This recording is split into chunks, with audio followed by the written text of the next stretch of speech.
This video will cover standard deviation, how to calculate the standard deviation, and also a bell curve and interpreting what that bell curve tells you in terms of standard deviation. All right, let's start at the top of this page. Standard deviation is a measure used to quantify the amount of variation or dispersion in a set of data values. A standard deviation close to 0 indicates the data points tend to be very close to the mean of the set, while a high standard deviation indicates the data points are spread out over a wide range of values.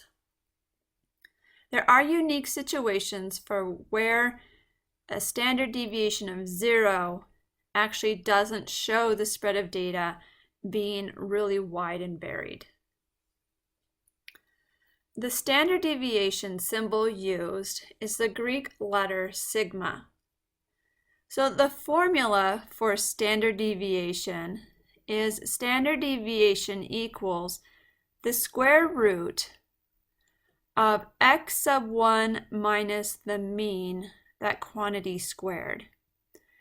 Now this first parenthesis, what this means is you take your first data value, subtract your mean from it.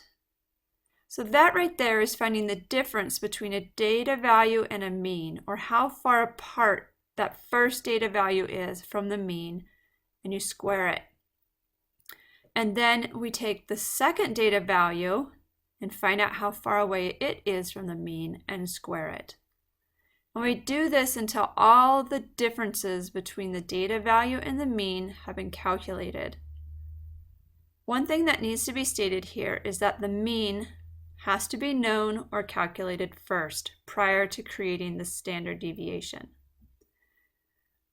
Once all of these have been calculated, squared, and summed, then you divide that answer by the total number of data values. I have an example that I have worked out ahead of time. It's a small set of data. The data values are 10, 11, 12, and 12. So we can guess that the mean is somewhere between 11 and 12. And when I calculated that mean, I got 11.3. I rounded it to 1 decimal place as the data is all recorded to whole numbers. So with my mean, I go 1 additional decimal place in my reporting. So to calculate the standard deviation, I take the first data value of 10, I subtract the mean from it and find that that's a difference of negative 1.3. That will be squared on technology. I take the second data value, which is 11. I subtract it from the mean and find out that it's a negative 0.3. My third data value is a 12. 12 minus the mean squared gives me a 0.7 that I will square, and likewise the fourth data value was a 12. So we subtract the mean and square it. Since all of these values are squared, anything that had a negative result will become positive. When I took all of those numbers, squared and added them, I arrived at 2.76. And I divide that by 4 because there are 4 data values.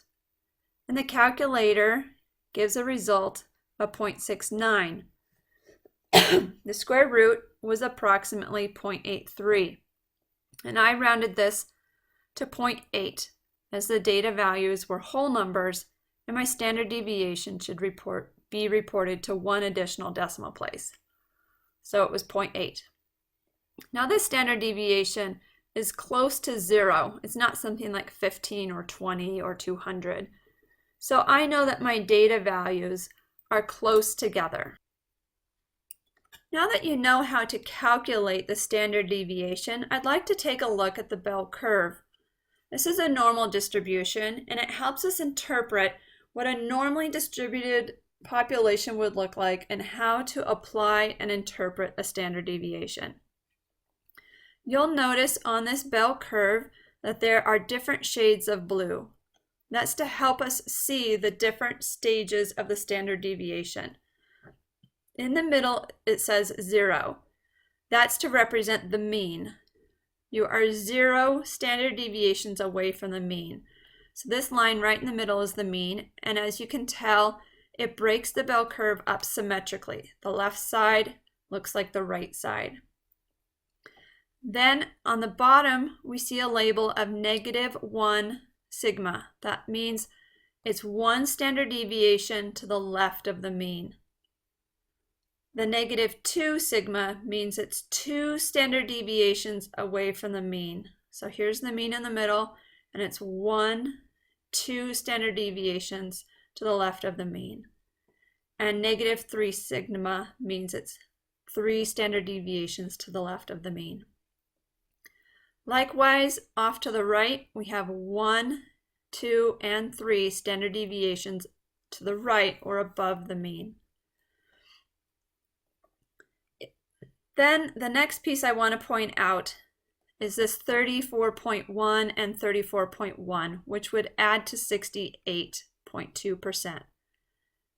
In a bell curve distribution of data, 68% of the data will fall between 1 standard deviation to the left and 1 standard deviation to the right of the mean.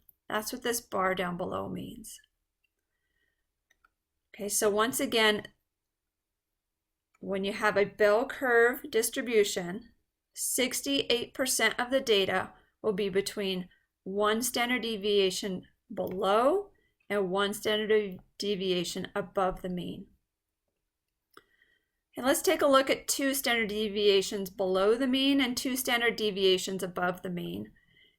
If I were to add the 13.6, 34.1, 34.1, and 13.6%, I would get something that's close to 95%.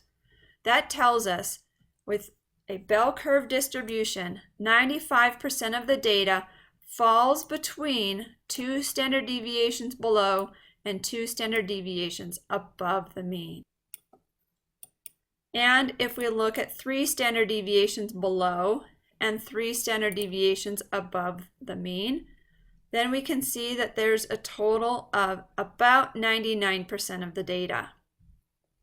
So anything that's beyond 3 standard deviations of the mean would really be unusual and unique.